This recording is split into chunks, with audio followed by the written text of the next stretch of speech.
আমি যখন বিশ্ববিদ্যালয়ে পড়ি তখন আমি প্রথম বৃদ্ধ মানুষের চরিত্রে অভিনয় করছি। সে আমাকে একটু ইন্সপায়ার করার চেষ্টা করলো। তা আমিও বিষয়টাকে চ্যালেঞ্জ হিসেবে নিলাম যে ফেরদৌসী মজুমদারের বিপরীতে আমি অভিনয় করব, হ্যাঁ, এবং সেটা বিশ্বাসযোগ্যভাবে করতে হবে। 90-এর যে প্রথম আপনার ক্যামেরার সামনে দাঁড়ানো মৃত্যু ক্ষুধা নাটকে কাজী নজরুল ইসলামের, সে প্রথম ক্যামেরার সামনে দাঁড়ানোর অভিজ্ঞতাটা কেমন ছিল? এটা একটু আমি বলি, এই ওই নাটকে যুক্ত হওয়ার পেছনে একটা ছোট কারণ আছে। কিরকম? আমি তখন ওই অডিশন দিচ্ছিলাম। আচ্ছা, তা আমি অডিশন এনলিস্টেড হবার জন্য, ওটা তো 90 সালের কথা। পরীক্ষা দিতে হয়েছে। হ্যাঁ, ওটা 1990 সালের কথা। হ্যাঁ, প্রথমে ওই ভাইভা পরীক্ষা নিত, একটা অডিশন বোর্ড থাকতো, 8জন 10জন, হ্যাঁ, নানান দিক থেকে নানানকে প্রশ্ন করতো। ওই অডিশন বোর্ডে চেয়ারম্যান ছিলেন আব্দুল্লাহ আল মামুন, আমাদের শ্রদ্ধা, এবং কাজী আবু জাফর সিদ্দিকীও ছিলেন, অনেক প্রতিষ্ঠা ছিলেন, অনেক গুণীজনরা ছিলেন আর কি। তো ওই অডিশন দেওয়ার পরে, আমি অডিশন থেকে বের হয়ে যাওয়ার পরে ওই আমার সাথে কাজী আবু জাফর সিদ্দিকীর দেখা। তো উনি আমাকে ডাকলেই, ছেলে শোনো, তুমি তো ভালো অডিশন দিয়েছো, তোমাদের মতো ছেলেদেরই আমাদের এই টেলিভিশনে দরকার। উনি খুব শুদ্ধ করে কথা বলতেন, পরিষ্কার একদম বাংলা বলতেন, যে তোমাদের মতো ছেলেদেরই আমাদের এই টেলিভিশনে দরকার। তা আমি একটি নাটক করছি মৃত্যু ক্ষুধা, তুমি আমার নাটক অভিনয় করবে। তো উনি আমাকে তার রুমে নিয়ে গেলেন এবং ওখানে একটা ছোট ক্যারেক্টার আর কি, এত উনি আমি বললাম যে এই চরিত্রে তুমি অভিনয় করবে। তা আমি খুব খুশি হয়ে গেলাম যে পাশ করার আগে একটা পার্ট পেয়ে গেছি।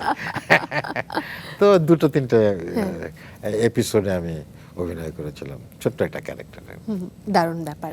আপনি চলচ্চিত্রে অভিনয় শুরু করেন 00 দশকের শুরুতে, এবং মঞ্চ টেলিভিশনে আপনার মানে নাটক করা শুরু হয়েছিল শ্রদ্ধা মামুনুর রশিদ স্যারের হাত ধরে।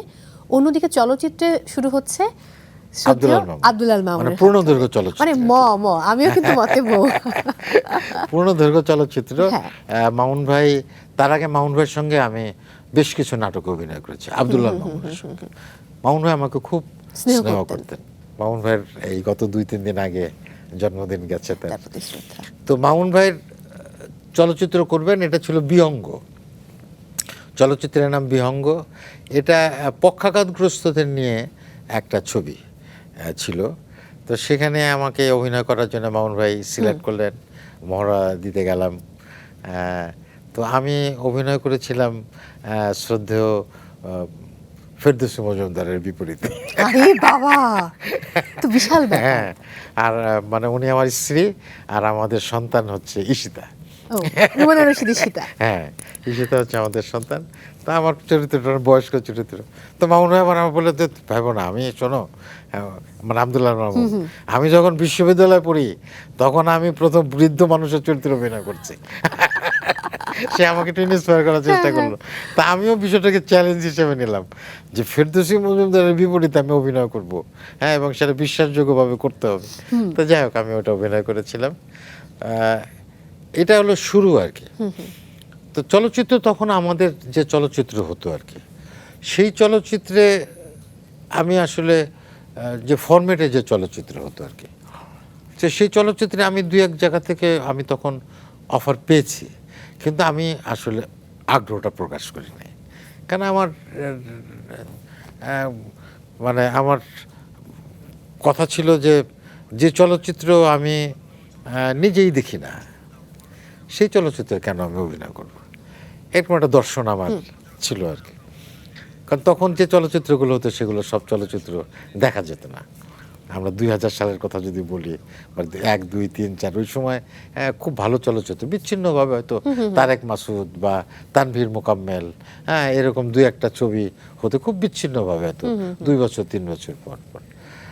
তারপর পরই আমি যখন ওই বিহঙ্গটা করলাম, তারপর পরেই আমাকে ওই আবু সাইদ, উনিও একজন স্বাধীন চলচ্চিত্রকার, তো উনি একটা চলচ্চিত্রের জন্য আমাকে বললেন।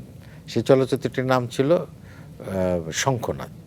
হ্যাঁ, এটা হচ্ছে নাসরিন জাহানের একটা উপন্যাস আছে, উড়ে যায় নিশিপক্ষী, ওইটারই একটা নাট্যরূপ দিয়েছিলাম। তো ওই চলচ্চিত্রে আমি অভিনয় করলাম।